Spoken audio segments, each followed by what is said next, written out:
ये कहानी केवल मनोरंजन के उद्देश्य से बुक बाउंड नॉवल स्टोरी द्वारा प्रस्तुत की गई है। इसमें वर्णित सभी पात्र, स्थान, घटनाएं और परिस्थितियां पूरी तरह से लेखक की कल्पना पर आधारित हैं। इनका किसी भी वास्तविक व्यक्ति, स्थान, घटना या संस्था से कोई संबंध नहीं है। यदि कोई समानता संयोगवश प्रतीत होती है तो कृपया इसे मात्र एक संयोग ही समझें। महत्वपूर्ण सूचना: इस कहानी में 18 जोड़ सामग्री वयस्क विषय वस्तु शामिल हो सकती है, जो केवल प्रौढ़ दर्शकों 18 वर्ष और उससे ऊपर के लिए उपयुक्त है। कृपया इसे अपनी उम्र और मानसिकता को ध्यान में रखते हुए ही देखें। बुक बाउंड नॉवल स्टोरी पर प्रस्तुत सभी कहानियां पूरी तरह से काल्पनिक या फिक्शन आधारित होती हैं। कृपया इन्हें केवल एक मनोरंजन सामग्री के रूप में लें और वास्तविकता से जोड़ने का प्रयास न करें। धन्यवाद। अध्याय 26 विदाई। अनुवादक एकाकी वृक्ष लोनली ट्री। तुम्हारा विद्यार्थी बहुत अच्छा है।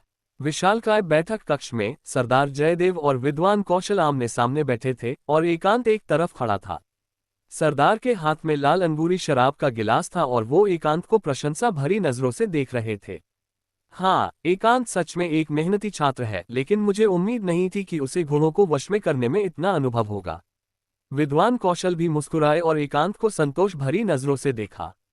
एकांत की मदद से उन्होंने सरदार का पुस्तकालय के लिए दान सफलतापूर्वक हासिल कर लिया था, जिससे पुस्तकालय के दर्जनों निचले कर्मचारियों का वेतन का मसला हल हो गया था।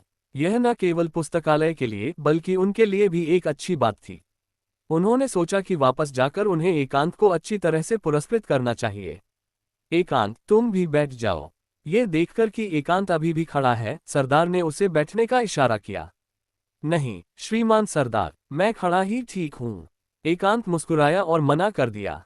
शिष्ट होने के अलावा यह उनके लिए सरदार को दूर से और अधिक ध्यान से देखने के लिए भी अच्छा था। अगर कोई एकांत की आंखों को ध्यान से देखता तो वह देख पाता कि उसकी आंखों की गहराई में रहस्यमयी जादू का इस्तेमाल हो रहा था और अदृश्य मानसिक शक्ति सरदार के बारे में जानकारी इकट्ठा कर रही थी। ये पहली बार था जब उसने किसी महान योद्धा ग्रैंड नाइट को देखा था। उसने निम्न, मध्य और उच्च स्तर के योद्धाओं को देखा था और पाया कि उनमें कोई खास अंतर नहीं था। ये सिर्फ जीवन शक्ति में वृद्धि और शरीर के मजबूत होने की बात थी। लेकिन सरदार, जो एक महान योद्धा थे, थोड़ा अलग लग रहे थे। एकांत ने जादू के माध्यम से देखा कि सरदार के शरीर में निश्चित रूप से तत्वों का प्रवेश हुआ था। तत्वों के निशान उनके मांस और ऊतकों में समा गए थे। इससे न केवल उन्हें एक कुलीन योद्धा एलीट नाइट से अधिक शक्ति के साथ विस्फोट करने की अनुमति मिली, बल्कि अगर एकांत गलत नहीं था तो एक महान योद्धा में तत्वों का उपयोग करने की शक्ति होनी चाहिए। ये भले ही शुरुआती स्तर का हो, लेकिन इसका इस्तेमाल किया जा सकता है। शायद यही कारण था कि सेलिन मेटाट्रिन कुछ योद्धाओं से प्रभावित थे। कितना शिष्ट बच्चा है। सरदार ने सिर हिलाया और अपने दुर्भाग्यशाली बच्चे के बारे में सोचा। लेकिन उन्हें नहीं पता था कि जिस शिष्ट बच्चे के बारे में वो बात कर रहे थे, उसने लगभग उनके पूरे अस्तित्व को स्कैन कर लिया था। सरदार और विद्वान कौशल ने लंबे समय तक शिष्टाचार की बातें की, इससे पहले कि उन्हें याद आया कि उन्हें क्या करना था। उन्होंने मुस्कुराते हुए एकांत से पूछा, ठीक है, मेरे पास सेमी पठार के जंगली घोड़ों का एक जत्था है जिसे वश में नहीं किया गया है। मैं चाहता हूं कि तुम उन्हें वश में करने में मेरी मदद करो।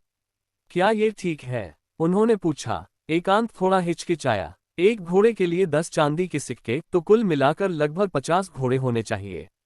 सरदार ने मुस्कुराते हुए कहा। एक घोड़े के 10 चांदी के सिक्के, तो 50 घोड़ों के 500 चांदी के सिक्के होंगे, जो 5 सोने के सिक्कों के बराबर था। यह एकांत के लगभग 8 साल के वेतन के बराबर था, जो उसके लिए कुछ प्रयोग करने के लिए काफी था। आपका सम्मान, मैं तैयार हूं।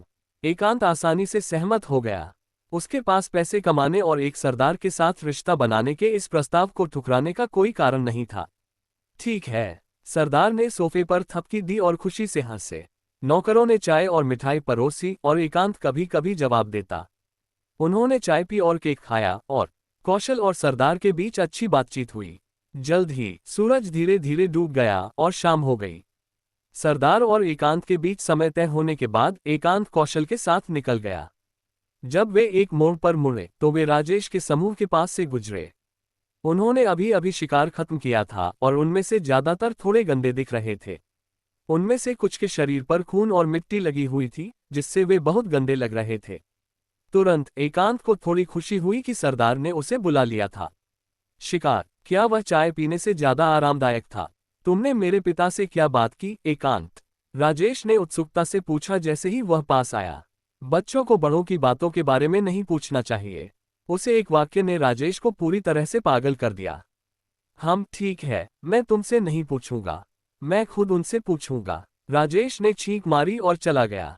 एकांत, मैं तुमसे अगली बार मिलने के लिए उत्सुक हूं। अभिषेक भी मुस्कुराते हुए उसके पास से गुजरा, लेकिन उसके चेहरे पर लगी गंदगी उसे काफी भद्दा बना रही थी। हाँ, एकांत ने सिर हिलाया। कई अन्य अमीर लोग ने भी उसका अभिवादन किया। उनका रवैया उस समय से पूरी तरह से अलग था जब उन्होंने उसे पहली बार भोज में देखा था।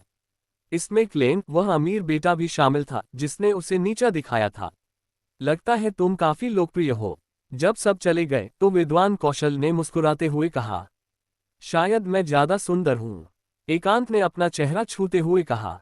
कुछ ही दूर सुरेश पहले से ही उनकी गाड़ी में इंतजार कर रहा था। विद्वान कौशल और एकांत गाड़ी में बैठे और मूर हवेली से निकल गए। गाड़ी में बैठे एकांत ने खिड़की के बाहर के दृश्यों को देखा, इस यात्रा में हुई घटनाओं और उसे मिले पुरस्कारों का जायजा लिया। उसे गेंद पर कई अमीर लोगों का सद्भाव मिला। उसने लाल बालों वाले आदमी को जंगली घोड़े को वश में करने से रोका और सफलतापूर्वक एक निवेश प्राप्त किया। सबसे महत्वपूर्ण बात सरदार का आदेश था, जिसने आखिरकार उसे औषधि का उत्पादन शुरू करने की अनुमति दी। यह एक आदर्श दिन था। एकांत के चेहरे पर एक मुस्कान आ गई। मुझे ऐसा क्यों लग रहा है कि हम कुछ भूल गए हैं। जैसे ही गाड़ी आगे बढ़ी, सुरेश, जो एकांत के बगल में बैठा था, अचानक बोल पड़ा। एकांत ने वरिष्ठ की तरफ देखा और एक पल में वह समझ गया कि उसका क्या मतलब था। अरे, तुम मुझे पीछे क्यों छोड़ गए? इस पल मूर हवेली में हरमन ने अभी अभी अपने कपड़े बदले थे। उसने डूबते सूरज को देखा और दुख के आंसू बहाए। ... जैसे ही एकांत और अन्य लोग वापस जा रहे थे, शाही योद्धा अकादमी में प्राचार्य के कार्यालय में, क्या तुम्हें ये दान नहीं मिला? शानदार सोफे पर एक मध्यम आयु वर्ग का व्यक्ति बैठा था जिसके आधे बाल भूरे थे और साधारण कपड़े पहने हुए थे। उसके सामने एक बूढ़ा आदमी और लाल बालों वाला आदमी खड़ा था। बताओ, क्या हुआ? मध्यम आयु वर्ग के व्यक्ति ने अपने हाथ में एक कलम पकड़ी हुई थी और उन दोनों से पूछा। फिर उन दोनों ने उसे बताया कि उन्होंने क्या देखा था। क्या तुम लोग वास्तव में घोड़े को प्रशिक्षित करने में एक विद्वान से हार गए? नहीं, वह एक विद्वान भी नहीं है। क्या तुम्हें लगता है कि तुम लोग शाही योद्धा अकादमी का हिस्सा बनने के लिए उपयुक्त हो? और तुम एक मध्यवर्ती योद्धा बनने वाले हो, फिर भी तुम एक मिश्रित नस्ल के घोड़े को वश में नहीं कर सकते। प्राचार्य इतने गुस्से में थे कि उन्होंने गाली देना शुरू कर दिया। प्राचार्य, जैसा कि आप जानते हैं, निम्न स्तर के मिश्रित नस्ल के जादुई जानवर तत्वों की शक्ति का उपयोग नहीं कर सकते हैं। मैं, लाल बालों वाले युवक ने दांत पीसते हुए कहा, खुद को गलत महसूस करते हुए। ठीक है, ठीक है, ठीक है। अपनी गलती से इनकार मत करो, लेकिन यह वास्तव में थोड़ा सामान्य से हटकर है। प्राचार्य भी झोंपड़ी में थे, लेकिन वह एक कारण नहीं सोच पाए। इसके अलावा लाल बालों वाले छात्र के शब्दों से उन्हें यह भी पता था कि उसने घोड़े को वश में कर लिया था, लेकिन घोड़ा अचानक नियंत्रण से बाहर हो गया। ये निस्संदेह थोड़ा संदिग्ध था। क्या यह हो सकता है कि किसी ने जंगली घोड़े को प्रभावित किया हो? लेकिन ये कैसे संभव हो सकता है? यहाँ तक कि महान योद्धा भी केवल अपनी आंतरिक शक्ति को प्रभावित कर सकते हैं, बाहरी दुनिया को नहीं। लाल बालों वाला आदमी भी सोच रहा था।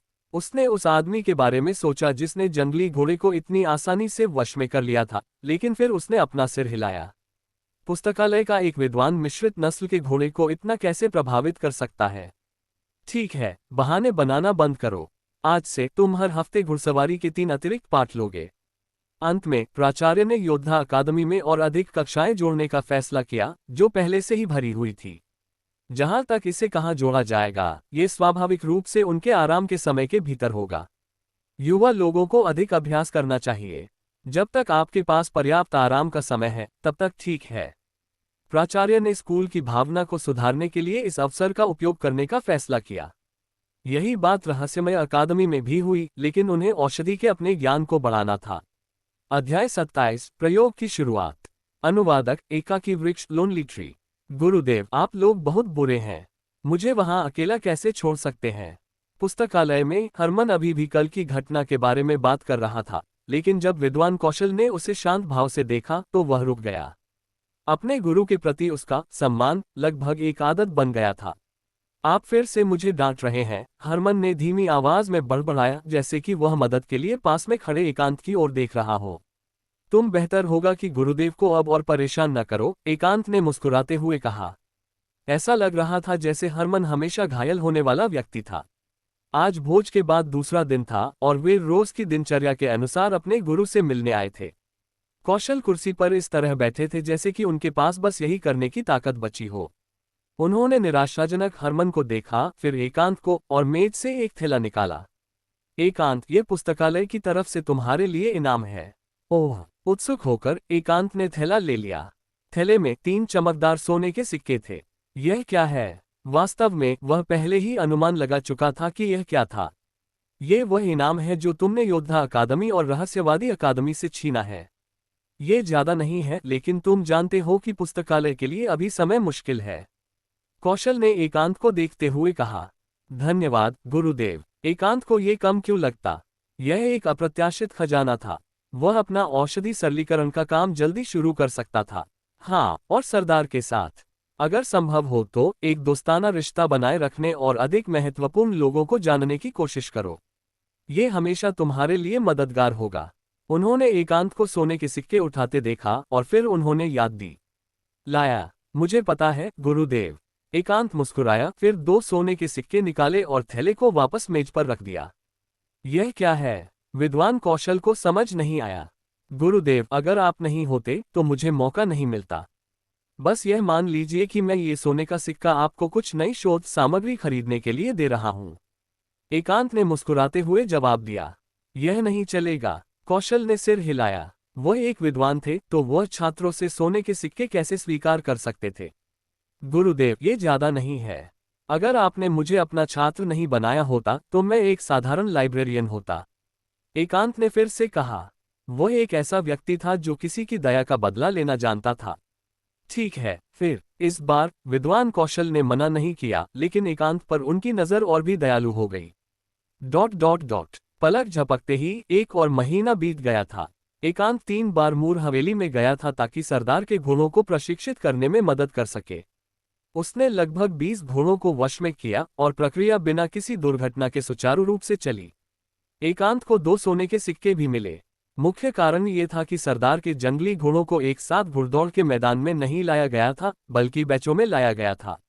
आखिरकार घुड़दौड़ का मैदान केवल इतना ही बड़ा था। इसके अलावा वहां पहले से ही कुछ घोड़े पाले गए थे। लगभग 100 घोड़ों को रखना असंभव था। उन्हें केवल बैचों में लाया जा सकता था, वश में किया जा सकता था और फिर ले जाया जा सकता था। इस बारे में एकांत की कोई खास राय नहीं थी। वैसे भी हवेली शहर से ज्यादा दूर नहीं थी और वह रास्ते में अपने गुप्त ठिकाने की यात्रा भी कर सकता था।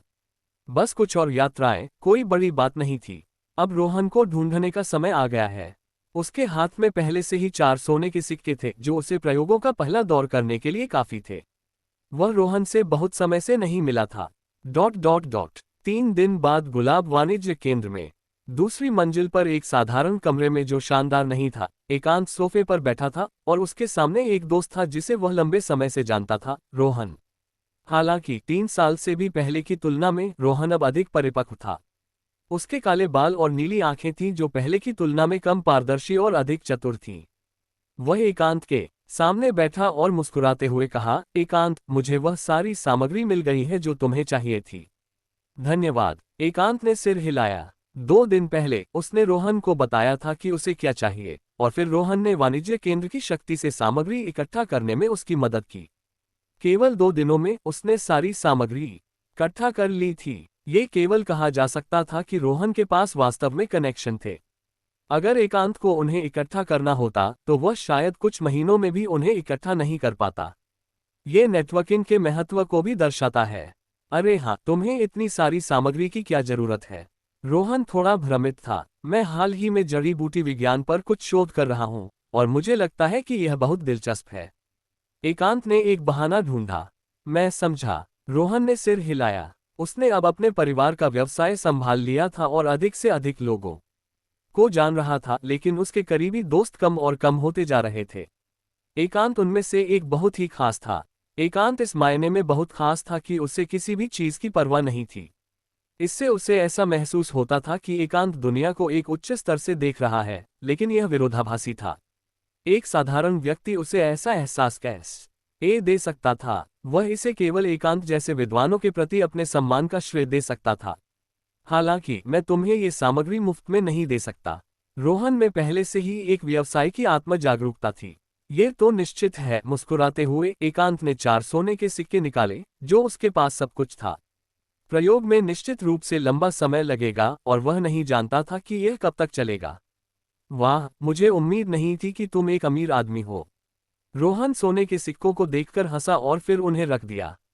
मैं किसी को इन सामग्रियों को तुम्हारे घर भेजने की व्यवस्था करूंगा। रोहन खड़ा हो गया, लेकिन अगले ही पल उसने जोड़ा, ओह, वैसे मैंने सुना है कि लियोन गली में एक उच्च स्तरीय जगह है और वहां दिवालिया अमीर औरतें भी हैं। क्या तुम साथ चलना चाहोगे? उद्धरण चिन्ह। एकांत ने रोहन को एक अजीब नजर डाली। वाह, क्या मैं उस तरह का व्यक्ति हूं? तुम मेरे बिना जा सकते हो। जब समय आएगा मैं तुम्हें बुलाऊंगा। तुम बहुत बदल गए हो। तुम बिल्कुल नहीं बदले हो। Dot dot dot. एकांत का प्रयोग शुरू हुआ। क्योंकि पैसा पहले ही इकट्ठा हो चुका था, इसने उसे औषधि बनाने का काम शुरू करने की अनुमति दी, लेकिन ये काम एकांत की कल्पना से कहीं ज्यादा मुश्किल और जटिल था। औषधि बनाने पर नोट्स की कमी के कारण एकांत को खुद ही बहुत सी चीजों का पता लगाना पड़ा और उसके प्रयोग की प्रगति पहले चरण में अटकी हुई थी। उसने औषधि के काम को 3 चरणों में विभाजित किया, जो थे सामग्रियों की प्रारंभिक स्क्रीनिंग, सामग्रियों का विशिष्ट प्रतिस्थापन और औषधि का विन्यास। पहला चरण सबसे अधिक समय लेने वाला और पैसे खर्च करने वाला था, क्योंकि उसे उन जड़ी बूटियों को इकट्ठा करने में बहुत समय बिताना पड़ता था जिन में मूल औषधि का प्रभाव था। ये केवल बार बार प्रयोगों के माध्यम से ही किया जा सकता था। हालांकि यह एकांत के लिए कोई बड़ी बात नहीं थी। आखिरकार वह इससे बहुत कुछ सीख सकता था। जहां तक जादुई औषधि के परिष्कृत होने की बात है, वह पूरी तरह से भाग्य पर निर्भर था। वह इतना उत्सुक नहीं था। 3 महीने बाद एकांत का पहला चरण का काम फिर से रुक गया। ऐसा इसलिए नहीं था क्योंकि वह सफल हो गया था, बल्कि इसलिए कि उसके पास पैसे खत्म हो गए थे। उच्च तीव्रता वाले प्रयोगों ने तेजी से सामग्रियों का उपभोग किया। केवल 3 महीनों में उसके द्वारा खरीदी गई सारी सामग्री खत्म हो गई थी। हालांकि किसी अज्ञात कारण से पिछले 3 महीनों में घोड़े नहीं आए, जिसका मतलब था कि उसके पास प्रयोगों के लिए नया पैसा नहीं था। बेशक वह पुस्तकालय से वेतन कमा सकता था, लेकिन वह एक विद्वान भी नहीं था। उसका वेतन सीमित था और यह पूरी तरह से अपर्याप्त था। मैं सिर्फ चोरी या डकैती नहीं कर सकता। इस दिन एकांत ने अभी अभी पुस्तकालय में किताबों को व्यवस्थित करना खत्म किया था और अपने गुरु से मिलने जा रहा था। उसने दरवाजा धक्का दिया। विद्वान कौशल डांट रहे थे और अपने हाथ हिला रहे थे, और हरमन सिर झुकाकर कोने में खड़ा था। क्या हो रहा था? अध्याय 28। मूर्ख बना हरमन। अनुवादक एकाकी वृक्ष, लोनली ट्री। क्या तुम थोड़ा और समझदार नहीं हो सकते? वे लोग साफ साफ उस जुआगर के साथ मिले हुए थे। विद्वान कौशल इतने गुस्से में थे कि वह अपने दाहिने हाथ से हरमन के सिर पर बार बार मार रहे थे। हरमन का माथा पहले ही लाल हो चुका था। गुरुदेव, मैंने सोचा। हरमन की आंखों में आंसू भरे थे और वह बहुत दयनीय लग रहा था। हालांकि अपनी बात पूरी करने से पहले ही उसे रोक दिया गया। तुमने सोचा अगर तुम एकांत के आधे भी विचारशील होते तो मैं सुकून से रहता। विद्वान कौशल इतनी तेजी से बोले कि उनके होंठ थोड़े सूख गए थे। उन्होंने मेज पर रखी चाय की प्याली उठाए और कुछ घूंट पिए। पानी पीने के बाद विद्वान कौशल और भी शक्तिशाली हो गए। उन्होंने हरमन को डांटना जारी रखा, यहां तक कि उन्हें यह भी एहसास नहीं हुआ कि एकांत अंदर आ चुका है। हालांकि जब हरमन ने उसे देखा तो वह ऐसा लग रहा था जैसे उसने अपना रक्षक देख लिया हो। उसकी आंखें चौड़ी हो गईं और उसने एक याचना भरी नजर डाली। अहम गुरुदेव, एकांत ने सिर हिलाया और 2 बार खांसा। एकांत, तुम कब आए? इस बार विद्वान कौशल ने भी इसे देखा और आश्चर्य से कहा, मैं यहाँ कुछ मिनटों से हूँ, लेकिन आप हरमन को डांटने में बहुत व्यस्त थे। एकांत ने मन ही मन शिकायत की, लेकिन वह स्वाभाविक रूप से यह नहीं कह सकता था। उसने अपने गुरु को देखा, फिर हरमन को, जो दूर नहीं था, और पूछा, गुरुदेव क्या हुआ? क्या हरमन ने फिर से आंकड़े गलत कर दिए? इसने मुझे फिर से परेशान कर दिया है। विद्वान कौशल इतने गुस्से में थे कि वह कुछ नहीं कह पाए। वह अपनी कुर्सी पर लौट आए, सिर उठाया और हरमन की ओर इशारा किया। उसे खुद बताने दो, तुमने क्या किया? एकांत ने देखा। हरमन को भी थोड़ा शर्मिंदगी महसूस हुई। वह बड़बड़ाया, वास्तव में मैं भी एक पीड़ित हूँ। फिर हरमन ने उसे अपनी कहानी सुनाई। पता चला कि उसने भोज में कुछ नए दोस्त बनाए थे और कुछ दिन पहले उसके दोस्तों में से एक ने उसे मोकाजुआ घर में खेलने के लिए आमंत्रित किया था। हालांकि वह पहले कभी उस तरह की जगह पर नहीं गया था, तो उसने स्वाभाविक रूप से मना कर दिया, लेकिन उसे अंत में जुआघर ले जाया गया। फिर उसने जुआ खेलना शुरू किया। पहले वह बहुत सावधान था। आखिरकार यह उसकी पहली बार थी। हालांकि उसे उम्मीद नहीं थी कि यह जगह उसकी कल्पना से कहीं ज्यादा आसान लग रही थी। उसने वास्तव में बहुत पैसा जीता और उसकी हिम्मत बढ़ गई। फिर उसने अपने सारे पैसे बैंक में स्थानांतरित कर दिए और बहुत सारा पैसा उधार लिया। जब उसने ये सब सुना तो एकांत चुप हो गया। क्या वह इतना सरल हो सकता है? उसने एक बुरा दोस्त बना लिया था। फिर तुमने कुल कितना खो दिया? एकांत ने उत्सुकता से पूछा। तुमने विद्वान कौशल को इतना गुस्सा करने के लिए कितना खोया? मैंने 2 सोने के सिक्के खो दिए हैं और मुझे अभी भी जुआघर का एक कर्ज है। एकांत ने अपना चेहरा ढांक लिया। 3 सोने के सिक्के उनके 5 साल के वेतन के बराबर थे। इसमें कोई आश्चर्य नहीं था कि विद्वान कौशल इतने गुस्से में थे। इस बार गुरुदेव का तुम्हें डांटना सही है, एकांत ने सिर हिलाते हुए कहा। मुझे भी धोखा दिया गया था। मुझे उम्मीद नहीं थी कि वे सब मिले हुए थे, हरमन ने शिकायत की। चुप हो जाओ, अगली बार ऐसा नहीं होगा। विद्वान कौशल अभी भी बहुत गुस्से में थे। तुम्हारे ऊपर जो पैसा है उसका क्या हुआ? तुमने उन्हें कैसे चुकाया? एकांत ने फिर से पूछा। गुरुदेव ने मुझे उसे वापस करने में मदद की। हरमन ने अपने गुरु को देखने की हिम्मत भी नहीं की। ठीक है, एकांत ने सिर हिलाया। कौशल वास्तव में एक अच्छे गुरु थे। मैं फिर कभी नहीं जाऊंगा। हरमन ने फिर अपने गुरु से वादा किया। आखिरकार कौशल एक तेज तर्रार गुरु थे। वास्तव में जुए से बचना बेहतर है, चाहे वह उसके पिछले जीवन में हो या यहाँ। जुआरियों के अपने परिवार खोने के कई मामले थे। जब तक हरमन इस सबक को याद रखता तब तक वह ठीक रहेगा। मुलाकात के बाद एकांत कमरे से निकल गया। लंबी गलियारे में चलते हुए वह विद्वान कौशल को हरमन को फिर से डांटते हुए सुन सकता था, उसे जुआघर न जाने के लिए कह रहा था। लंबी गलियारे में एकांत अचानक रुक गया। अंधेरी गलियारे में एकांत की आंखें चमक उठी। उसे अपनी धन समस्या को हल करने का एक तरीका मिल गया था। ...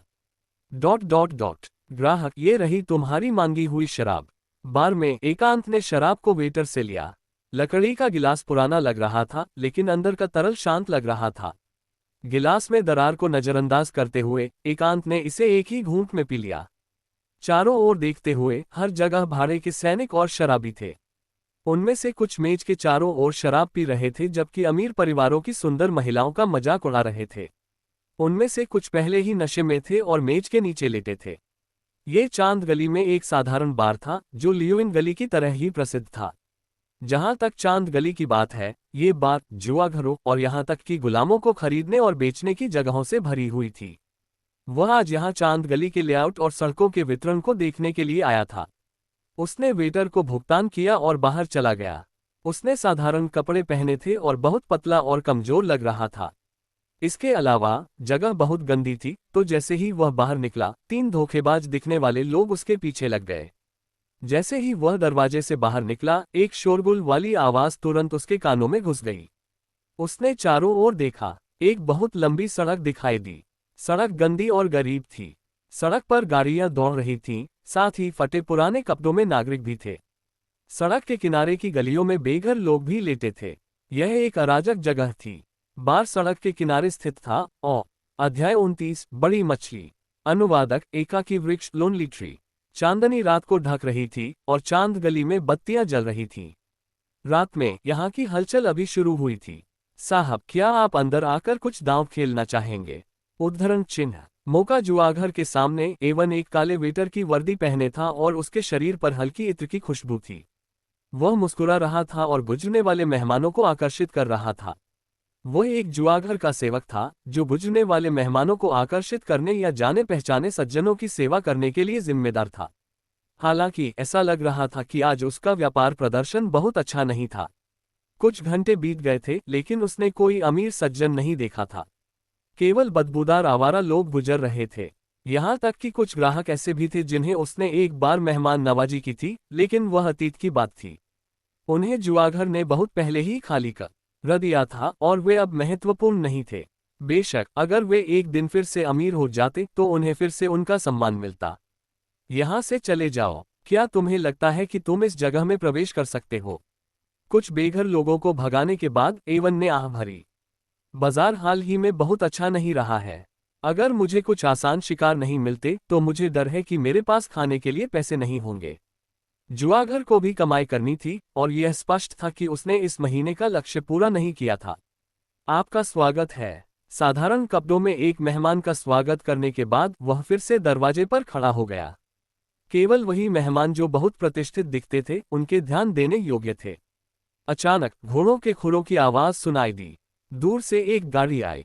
गाड़ी का बाहरी हिस्सा शीशम की लकड़ी से बना था और बैंगनी रंग का था।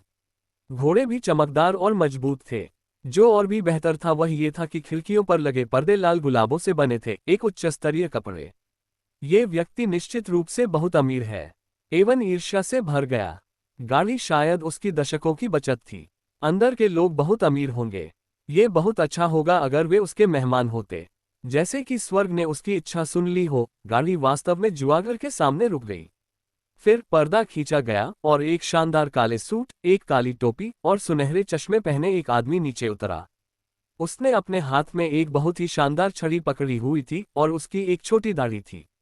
वह एक सज्जन की तरह लग रहा था और फिर वह जुआगर की ओर चला गया। ऐसा लग रहा था कि एवन को उम्मीद नहीं थी कि कहानी वास्तव में होगी। वह तुरंत उसका स्वागत करने के लिए गया। मौका जुआघर में आपका स्वागत है माननीय साहब। एवन ने अपना दाहिना हाथ अपनी छाती पर रखा और अपना सिर नीचे किया। सज्जन को कोई आपत्ति नहीं हुई। उसने बस अपनी भौहें सिकुड़ी और गंदी गंध को दूर करने के लिए अपना हाथ हिलाया। फिर वह अंदर चला गया। ये देखकर एवन नाराज नहीं हुआ बल्कि खुश हुआ। ऐसा लग रहा था कि यह आदमी शायद ही कभी यहाँ आया हो। वह तुरंत उस आदमी के पास गया और पूछा, क्या यह आपकी पहली बार है साहब? हाँ, ये है। एकांत ने सिर हिलाया और जवाब दिया। वह सज्जन स्वाभाविक रूप से एकांत था, लेकिन भेष बदले हुए एकांत। पैसे कमाने के लिए उसे स्वाभाविक रूप से एक भेष धारण करना पड़ा। अन्यथा अगर वह बाद में मुसीबत में पड़ जाता तो ये भयानक होगा। इसलिए जैसे ही वह कल उस जगह से निकला उसने एक गाड़ी कंपनी को ढूंढा। उसने पहले एक उच्च स्तरीय गाड़ी किराए पर ली, फिर कुछ शानदार दिखने वाले कपड़ों के सेट किराए पर लिए और फिर जुआघर में आने से पहले अपना चेहरा छुपा लिया। जहां तक उच्च स्तरीय कपड़े किराए पर लेने की बात है तो यह एवन के रवैये के कारण था। ओह साहब, क्या यह आपकी पहली बार है कि आप ऐसी जगह पर आ रहे हैं? एवन ने और अधिक विस्तार से पूछा। हाँ, मैं यहाँ कुछ मजा करने के लिए हूँ। मैं एक दूर के वाणिज्य केंद्र से आया हूँ और मैं थोड़ा ऊब गया था तो मैं कुछ मज करने आया हूँ। यह मेरी पहली बार है। एकांत ने मुस्कुराते हुए जवाब दिया। वाणिज्य केंद्र, यह उसकी पहली बार है। दो कीवर्ड ने एवन की आंखों को चमका दिया। यह एक आसान शिकार था। एक वाणिज्य केंद्र स्थापित करना आसान नहीं था। उनमें से प्रत्येक के पास कम से कम अकल्पनीय धन था। उन बड़े वाणिज्य केंद्रों का ललेख न करें जो क्षेत्रों और यहां तक कि देशों में फैले हुए थे। साहब, अगर आप बुरा न माने तो मुझे आपको कुछ मजा करने के लिए ले जाने दें। अपने चेहरे पर एक मुस्कान के साथ एवन ने अपनी खुशी को छिपाने की पूरी कोशिश की। मुझे खेल के नियमों से परिचित कराने के लिए किसी की जरूरत है। एकांत मुस्कुराया, अपना पैसे का थैला निकालते हुए। उसके बाद उसने गलती से थैले में बहुत सारे सोने के सिक्के दिखाए और एवन को कुछ चांदी के सिक्के टिप के रूप में दिए। धन्यवाद साहब। जब एवन ने सोना देखा तो उसने अनुमान लगाया कि कम से कम दर्जनों सोने के सिक्के थे। उसने निगल लिया और महसूस किया कि वह वास्तव में भाग्यशाली होने वाला था। अरे तो बस खड़े मत रहो, मुझे खेलने के लिए अंदर ले चलो। एकांत ने अपना पैसे का थैला रखा और अपनी छड़ी को छुआ। सोने के सिक्के स्वाभाविक रूप से नकली थे। वास्तव में केवल एक सोने और चांदी का सिक्का असली था और बाकी नकली थे। ठीक है, कृपया।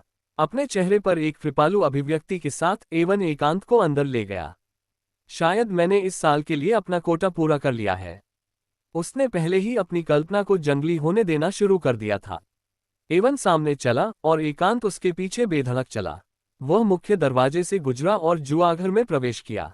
यह शानदार और शोरगुल वाला था। यह एकांत का इस जगह के बारे में पहला प्रभाव था। फर्श शानदार कालीनों से ढका हुआ था और बड़े स्थान में सभी प्रकार की मेजें थीं। सभी प्रकार के मेहमान मेजों के चारों ओर सभी प्रकार के खेल खेल रहे थे। चांदी के सिक्के और सोने के सिक्के हर जगह थे। कम कपड़े पहने एक महिला एक उच्च स्तरीय शराब पकड़े हुए थी। उनमें से अधिकांश बहुत नग्न कपड़े पहने हुए थे। अगर उसे पता नहीं होता कि वह कहाँ था, तो उसने सोचा होगा कि वह एक वेश्यालय में चला गया था। साहब, यह आपकी पहली बार है तो आप कुछ सरल खेल सकते हैं, एवन ने सुझाव दिया। एकांत ने सिर हिलाया। उसके चेहरे पर एक खोया हुआ भाव था, जैसे कि उसे पता नहीं था कि कहाँ से शुरू करना है। ठीक है, कृपया मेरे साथ आएं। एवन मुस्कुराया। इस समय दूर नहीं एक आदमी एक दरवाजे से बाहर निकला और खून थूका। फिर कुछ ही सेकंड में दो लोगों ने उसे वापस अंदर खींच लिया, जिससे जमीन पर केवल खून रहा गया। उस पर जुआघर का बहुत कर्ज है। चिंता न करें साहब, हमारा जुआघर बहुत कानून का पालन करता है। एवन ने जब एकांत की आंखों को देखा तो समझाया। नियमों का पालन करता है। एकांत मुस्कुराया और कुछ नहीं कहा। वह बस एवन के पीछे चलता रहा। यहाँ हटो हटो। जल्द ही वे एक जुए की मेज पर पहुंचे। एवन तुरंत आगे बढ़ा और भीड़ को तितर-बितर कर दिया। बीच की सीट उनके लिए छोड़ दी। साहब, यहाँ श्रीमान एकांत, एवन ने कहा। थोड़ा शर्मिंदा दिखते हुए एकांत ने उन लोगों को देखा जो एक तरफ हट गए थे और एवन द्वारा बैठने के लिए खींचे गए थे। साहब, आपको यहाँ बैठने का अधिकार है। अन्य ग्राहक इस दृश्य को अजीब भावों के साथ देख रहे थे, लेकिन उन्होंने कुछ नहीं कहा। अनुभवी जुआरियों के रूप में वे एक नज़र में बता सकते थे कि एकांत एक नया खिलाड़ी था जो इस जगह के संपर्क में कभी नहीं आया था।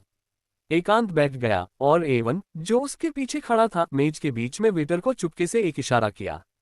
वेटर तुरंत समझ गया। उसने हानिरहित दिखने वाले एकांत को देखा और मुस्कुराया। बड़ी मछली ने चारा ले लिया था। मैं इस अध्याय को भारतीय नामों और जगहों के साथ पॉकेट नॉवेल के अंदाज में सामान्य हिंदी में अनुवाद करूंगा। अध्याय 30, ये सब किस्मत थी। अनुवादक एकाकी वृक्ष, लोनली ट्री। साहब, ये हमारे यहाँ सबसे सरल खेल है। यह आपके लिए शुरू करने के लिए बहुत उपयुक्त है। उसके पीछे की कुर्सी मखमली से भरी हुई थी, जो बहुत नर्म और आरामदायक थी। उसके सामने की मेज पर पांसे और पांसे का बर्तन थे और उसके बगल में एवन था, जो उसे खेल के नियम बता रहा था। पांसे, उसे इस दुनिया में परिचित चीजें देखने की उम्मीद नहीं थी। ये केवल कहा जा सकता था कि अंतहीन दुनिया में सभी प्रकार के संयोग थे। ग्राहक, इस खेल के नियम बहुत सरल हैं। यह अंकों के लिए एक प्रतियोगिता है। उसमें 6 पांसे हैं। जिसके पास कम संख्या होगी वह जीत जाएगा। ये बहुत सरल है, एवन ने उसे बताया। ओह, तो मेरे साथ कौन प्रतिस्पर्धा करेगा? एकांत ने पूछा। मैं करूंगा। इस पल एक आदमी भीड़ से बाहर निकला। उसने सुनहरे धागों वाले कपड़े पहने थे। उसकी आंखें गहरी और धंसी हुई थीं, उसकी नाक तोते जैसी थी और उसका चेहरा लंबा था। वह जुए की मेज के बगल में खड़े होकर ही एक तरह का दबाव दे रहा था, लेकिन उसके चेहरे पर एक हल्की मुस्कान थी। मैं तुम्हारे साथ कुछ दांव खेलूंगा। वह आदमी उसके सामने मेज पर बैठ गया और एकांत से कहा। जरूर। एकांत ने सिर हिलाया और मुड़ गया। उसने एवन से पूछा, मुझे आगे क्या करना चाहिए? उद्धरण चिन्ह। उसकी आवाज तेज नहीं थी, लेकिन सबने उसे सुना। वेटर मुस्कुराया और उस आदमी ने भी उसे देखा। केवल एवन ही एकांत की मदद करने के लिए अभी भी उत्साहित था। उसने समझाया, साहब, आप पहले पांसे घुमा सकते हैं, फिर पैसे की एक राशि लगा सकते हैं ताकि ये देख सके कि दूसरी पार्टी अनुसरण करने या राशि बढ़ाने के लिए तैयार है या नहीं। यदि वे अनुसरण करते हैं तो आप अनुसरण करना जारी रख सकते हैं। यदि वे अनुसरण नहीं करते हैं तो हम अंकों के लिए एक प्रतियोगिता शुरू करेंगे। अधिक से अधिक आप एक बार में एक सोने का सिक्का जोड़ सकते हैं। मैं समझा। एकांत के चेहरे पर समझने का भाव दिखाई दिया और उसने तुरंत एक सोने का सिक्का निकाला। मैं अंदर हूं। साहब, आपको पहले पांसे घुमाना होगा। एवन को पता नहीं था कि क्या कहना है। ओह, मैं भूल गया, एकांत ने जवाब दिया, फिर सोने का सिक्का वापस ले लिया। पूरी तरह से एक नए खिलाड़ी की तरह दिख रहा था। चलो। एकांत ने अपना सिर विपरीत दिशा में उठाया। आदमी ने सिर हिलाया और उन दोनों ने एक ही समय में पांसे हिलाए। खटखटाने और हिलने की आवाजों की एक श्रृंखला के बाद, मैं एक सोने के सिक्के से शुरू करूंगा, एकांत ने सीधे कहा। साहब, वह डीलर है। वह पहले जाएगा। हमेशा की तरह, एवन ने उससे याद दिलाया। 10 चांदी के सिक्के। उसके सामने वाले आदमी ने तिरस्कार किया और फिर कहा, तो मैं अभी भी एक सोने का सिक्का बढ़ाऊंगा। मैं ज्यादा चांदी के सिक्के नहीं लाया। एकांत ने ईमानदारी से कहा, अपनी निचली रेखा को उजागर करते हुए। नहीं, उसके सामने वाले आदमी को उम्मीद नहीं थी कि एकांत अभी भी सीधे एक सोने के सिक्के के लिए जाएगा। ऐसा लग रहा था कि उन्हें वास्तव में इस बार बड़ी मछली मिली है। तो क्या हम अब परिणाम प्रकट करने जा रहे हैं? एकांत ने एक भ्रमित भाव के साथ वेटर को देखा। ठीक है, वेटर ने सिर हिलाया। 2 पांसे के कप में एकांत के पास 20 अंक थे, जबकि उस आदमी के पास 26 अंक थे। वह एकांत से हार गया। साहब, आप जीत गए, एवन ने उत्साह से चिल्लाया। चलो एक और दांव खेलते हैं। उसके सामने वाला आदमी थोड़ा नाराज लग रहा था और उसने धीमी आवाज में कहा। ठीक है। पांसे की आवाज फिर से बज उठी। इस बार एकांत ने तुरंत 2 सोने के सिक्कों के साथ अनुसरण किया। परिणाम दिखाई दिया और एकांत फिर से जीत गया। उसके पास 26 थे और दूसरी तरफ 35 थे। वह आदमी एकांत से हार गया था। ओह साहब, आप इस क्षेत्र में एक प्रतिभा हैं, हे भगवान। एवन ने एकांत के लिए अपनी प्रशंसा को बिल्कुल नहीं छिपाया। भीड़ में कुछ खूबसूरत महिलाएं भी उस पर आंखें मार रही थीं। घृणित, उसके सामने वाले आदमी ने मेज पर थप्पड़ मारा, अब पहले जैसा गरिमापूर्ण नहीं था। इस समय एकांत के हाथ में पहले से ही 4 सोने के सिक्के थे। क्या भयानक पैसा बनाने की गति थी। बेशक वह पूरी तरह से समझ गया कि पैसा उसके प्रतिद्वंद्वी द्वारा उसे दिया गया था। उसने इन 2 दांव में कोई भी चाल का इस्तेमाल नहीं किया क्योंकि वह बहुत सुनिश्चित था कि वह पहले 2 दांव नहीं हारेगा। फिर से, मैं इस बार सब कुछ दांव पर लगाने जा रहा हूं। आदमी की आंखें पहले ही थोड़ी लाल थीं, जैसे कि जो पैसा उसने खो दिया था उसने उसे थोड़ा असहज महसूस करा दिया था। लेकिन दूसरी तरफ एकांत ने बस अपनी मुस्कान बनाए रखी। अपनी आध्यात्मिक शक्ति के अवलोकन के तहत वह स्पष्ट रूप से महसूस कर सकता था कि जब वह मेज पर लेटा था तो उस आदमी ने अपनी आंखों में कुछ टिपकाया था। एवन को देखते हुए, जो पहले ही एकांत का एक कट्टर प्रशंसक बन चुका था, उसने अपने होठों को सिकोड़ लिया। ये सच था कि इस अपेक्षाकृत सरल समाज में अधिकांश लोग शायद उनके द्वारा धोखा खा जाते, लेकिन एकांत, जिसने अपने पिछले जीवन में धोखाधड़ी कैसे काम करती है का अनुभव किया था, स्वाभाविक रूप से जानता था कि ये सब जानबूझकर किया गया था। वह जल्द ही पैसे खो देगा। हालांकि वह हार नहीं सकता था। ठीक है, एक और दांव। एकांत दिल से हंसा, जे बहुत खुश लग रहा था। उन दोनों ने पांसे फिर से हिलाए। खटखटाने की आवाजें सुनाई दी जैसे सोने के सिक्के टकरा रहे थे। मेरे पास कुल 3 सोने के सिक्के हैं। क्या तुम अनुसरण करने जा रहे हो? उसने पूछा। आदमी ने एकांत को भयंकर रूप से देखा। एकांत को यकीन नहीं था कि वह इस दांव को जीतने जा रहा है, तो उसने अपनी आध्यात्मिक धारणा को सक्रिय कर दिया। अदृश्य मानसिक शक्ति के तहत पांसे के कप में 6 पांसे उसकी आंखों में प्रतिबिंबित हो गए। उस आदमी के पास 4 1 थे और 2 2 थे, कुल 8 अंक। दूसरी ओर एकांत ने लापरवाही से 3 2 2 4 और 1 6 कुल 20 अंक घुमाए। जाहिर है, इस दृष्टिकोण से एकांत पूरी तरह से हार गया था। फिर उसकी मानसिक शक्ति तुरंत पांसे के कप में घुस गई और पांसे उसकी मानसिक शक्ति के नियंत्रण में पलटने लगे, सीधे 6 1 में बदल गए। ठीक है, मैं अनुसरण करूंगा। एकांत हमेशा की तरह उदार था।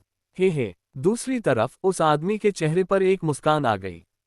पांसे को विशेष साधनों के माध्यम से नियंत्रित किया जा सकता था ताकि वह अधिक उचित रूप से जीत सके। उसने केवल अपने पांसे को नियंत्रित किया और संख्या को एक अपमानजनक लेकिन बहुत अपमानजनक स्तर पर नियंत्रित नहीं किया। खोलो। एक पल में उस आदमी के चेहरे पर भाव जम गए। उसने एकांत का पांसा देखा और उसमें वास्तव में 6 1 थे। 6 1। उनके चारों ओर हर किसी के मुंह भी खुले थे। उन्हें उम्मीद नहीं थी कि एकांत की किस्मत इतनी अच्छी होगी कि यहां तक कि 4 1 वाले आदमी भी उससे हार गए। उसकी इतनी अच्छी किस्मत है। अनुभवी खिलाड़ी एकांत को खुद को मूर्ख बनाते हुए देखने के लिए पूरी तरह से तैयार थे, लेकिन उन्हें उम्मीद नहीं थी कि वह वास्तव में 6 1 घुमाएगा। इससे हर कोई हैरान रह गया। ये कैसे संभव है? उस आदमी को ऐसा लगा जैसे उसने खुद के पैर पर कुल्हाड़ी मार ली हो। उसने देखा कि सोने के सिक्के एक बार फिर एकांत के थैले में समा गए, उसके गाल पसीने से भीग गए।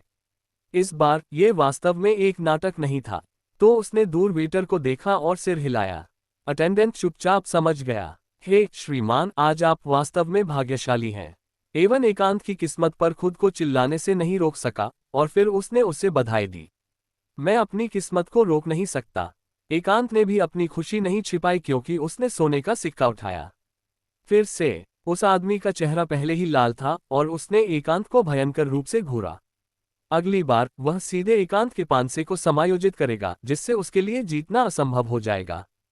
फिर से आदमी फिर से चिल्लाया, लेकिन उसे क्या उम्मीद नहीं थी कि एकांत वास्तव में सीधे खड़ा हो गया, उसे देखा और कहा, मैं अब और नहीं खेल रहा हूं। यह उबाऊ है, चलो कोई और खेल खेलते हैं। वह आदमी तुरंत दंग रह गया। तुम कैसे रुक सकते हो? अगर तुम रुक गए तो मैं तुम्हें कैसे धोखा दे सकता हूं? साहब, आप अब और नहीं खेल रहे हैं। एवन भी दंग था और भी बेचैन था। अगर उसने वास्तव में एकांत को सीधे बाहर जाने दिया तो वह आज गहरी मुसीबत में पड़ जाएगा। नहीं, मुझे लगता है कि वहां अभी भी ताश है। हम क्यों न जाकर ताश खेलें? एकांत ने सिर हिलाया जैसे कि उसे लगा कि पांसे हिलाना बहुत उबाऊ था।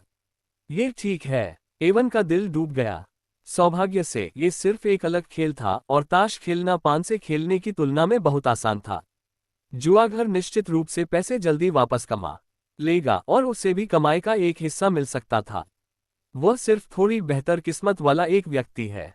उस विचार को ध्यान में रखते हुए एवन एकांत को दूसरी तरफ ले गया। केवल वह आदमी ही वहां मूर्ख की तरह खड़ा रह गया। किस्मत, ये सब किस्मत थी।